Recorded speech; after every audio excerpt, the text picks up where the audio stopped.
자, 북한 구성시에도 핵시설이 있다라는 정동영 통일장관의 발언과 관련해서 주한미군 사령관이 우리 국방장관에게 항의를 했다라는 성일종 국회 국방위원장의 주장이 있었는데 국방부가 곧바로 부인하는 입장을 냈잖아요. 그런데 성 의원이 오늘 그걸 재반박했습니다. 들어보시죠.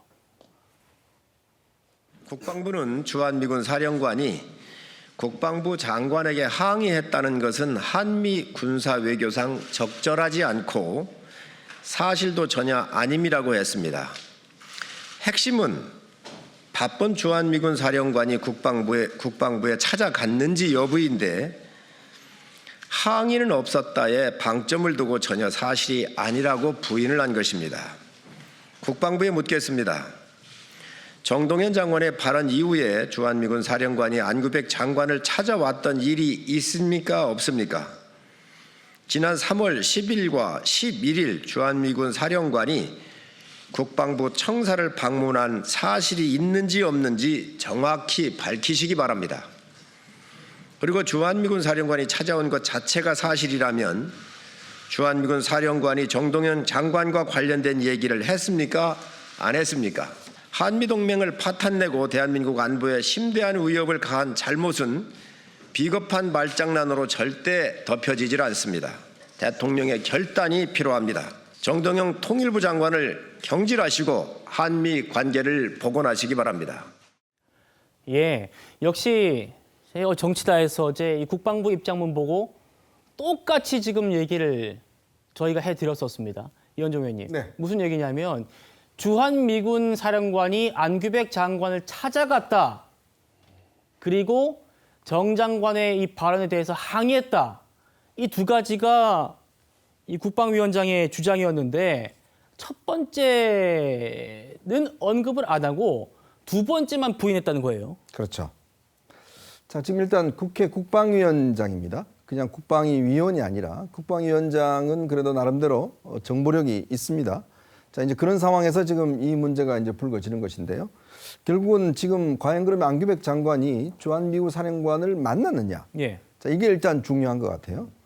그리고 지금 현재 벌어지고 있는 걸 보면 지난주 금요일 날 일간지 보도로서 이 문제가 이제 불거졌는데 정동영 장관이 이제 구성 지역에 북한의 구성 지역에 고농축 우라늄 관련 90% 고농축 우라늄 이것이 이제 있다라는 이야기를 한 바 있습니다. 예. 자, 근데 이제 그동안 그 정 장관은 이게 구성 이야기는 이게 지금 옛날에 그 IS 뭐 CSIS나 이런 데서 등등에서 다 이야기 나온 네. 거다라고 이야기를 했어요.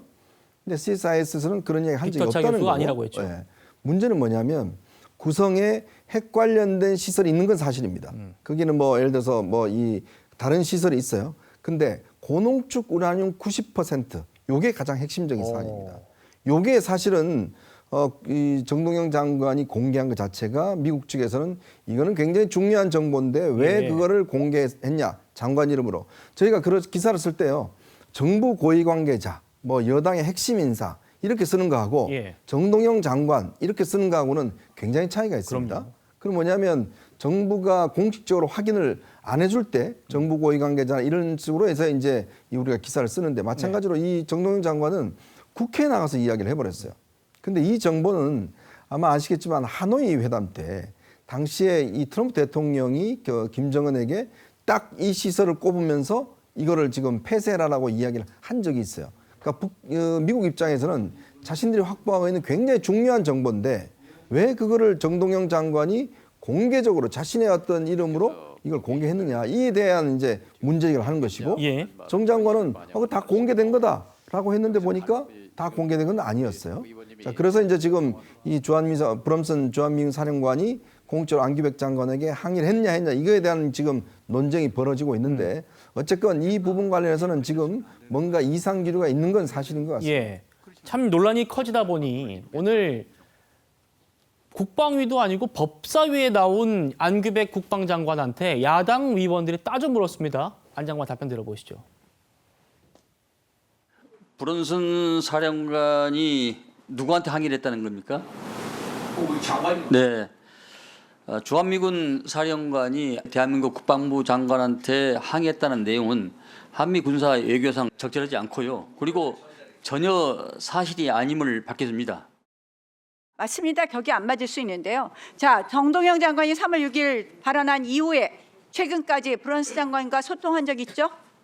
몇 차례 브런슨, 있습니다. 자, 그 당시에 이 의제로 정동영 장관의 구성 핵시설에 관한 것 의제로 논의한 적 있습니까? 없습니까? 그 부분에 대해서는 브런슨 사령관과 꼭 집어서 그 부분에 대해서 이야기를 나눈 적은 없습니다. 포괄적 상황에 대해서 논의한 적이 있습니다. 어쨌든 그 부분을 포함한 이야기를 나눈 적은 있다. 이렇게 이해해도 되겠습니까? 네, 그러나 그 문제만 저는 가지고 이야기는 지금 아니고 걱정한 자, 박최고님. 네. 아니 지금 안규백 장관 얘기는 포괄적으로 주한미군 사령관과 정 장관 발언 얘기는 했다는 거예요? 예. 그렇게 해석해야 됩니까? 그러니까 뭐 사실 그 안건에 대해서만 브런슨 사령관이 가지고 예. 와서 이야기를 그것만 한 한 것 건 같지는 아니지만 않고 굉장히 많은 이야기를 했을 것 같습니다. 사실은 어. 지금 현재 언급은 있었다는 거군요. 그러니까. 미국과 이란이 전쟁을 하고 있는 과정에서 가령 주한미군이나 군사 자산을 반출할 수 있는지 이런 것들도 다루어질 수 있고요. 근데 그 과정에서 여러 가지 의제 중에 만약에 정동영 장관의 발언 중에서 구성 핵시설 관련된 발언을 콕 집어서 이야기한 건 아니다라고는 이야기했지만 뭐 무언가가 있는 듯한 뉘앙스도 살짝 풍기고 있는 것 같죠. 근데 저는 사실 이 논의가 저는 오히려 과도하게 지금 불안이나 균열을 키우고 있는 논의라고 보거든요. 그러니까 사실은 그렇게 큰 문제가 아닌데 큰 문제가 오히려 아니다. 언론에서 문제를 키워서 다루고 있다라고 보고 그러니까 사실은 만약에 정동영 장관의 그 당시 국회에서의 발언을 보면 실제로 북한의 핵 능력이 계속해서 고조되고 있다는 점에 대한 위험을 이야기하면서 핵시설을 예시로 든 것이죠. 그 예시로 든 핵시설 중에 일부가 과거 이제 특정 보고서에는 언급되지 않았던 예전의 보고서에서 언급됐었던 특별한 그 지명을 언급했는데 예. 그 지명을 언급한 걸 가지고 마치 대단한 군사 기밀을 유출했고 이것에 대해서 한미 관계에 무슨 대단한 균열이 있는 것처럼 이렇게 키워가는 것은 저는 조금 의심의 시선으로 보는데 이게 마치 어떤 저는 개인적으로는 이제 지방선거 이전에 일종의 색깔론 내지는 부품 공작과 비슷한 프레임이라고 보거든요. 그러니까 국내 자주파나 동맹파 사이에 균열이 있는 것처럼 막 이야기를 하고 그러면서 자주파를 고립시키면서 한미동맹의 균열에 대한 불안을 일으켜서 보수 유권자를 결집시키려는 그런 식의 작전을 국민의힘이 쓰고 있는 것 아닌가라고 의심이 들 만큼 제가 보기에는 그다지 적절치 않은 공세가 계속되고 있는 것 같습니다.